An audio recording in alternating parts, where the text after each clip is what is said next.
ایک امیر آدمی تھا جو بیش قیمتی لباس زیب تن کر کے دعوتیں اڑایا کرتا تھا۔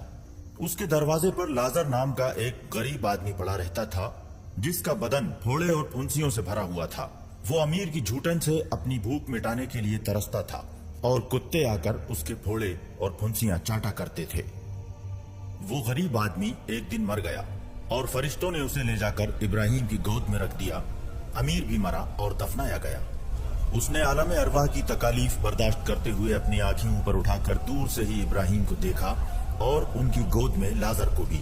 اس نے پکار کر کہا، باپ ابراہیم، مجھ پر رحم کیجئے اور لازر کو بھیجئے کہ وہ اپنی انگلی کا سرا پانی میں بھگو کر میری زبان کو تر کر دے، کیونکہ میں اس آگ میں تڑپ رہا ہوں۔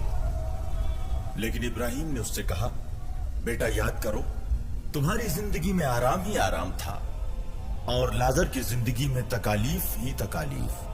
اب اسے یہاں راحت و آرام مل رہا ہے اور تمہیں تکلیفیں۔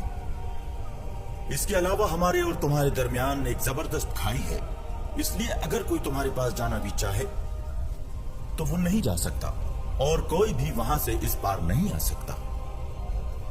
تب امیر نے کہا، باپ، آپ سے ایک درخواست ہے، آپ لازر کو میرے باپ کے گھر بھیجیے، کیونکہ میرے 5 بھائی ہیں۔ لازر انہیں جا کر خبردار کرے، کہیں ایسا نہ ہو کہ وہ بھی اسی تکلیف کی جگہ میں آ جائے۔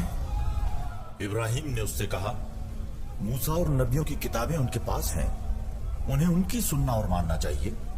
امیر نے کہا، نہیں باپ ابراہیم، اگر مردوں میں سے کوئی ان کے پاس جائے تو وہ ضرور توبہ کریں گے۔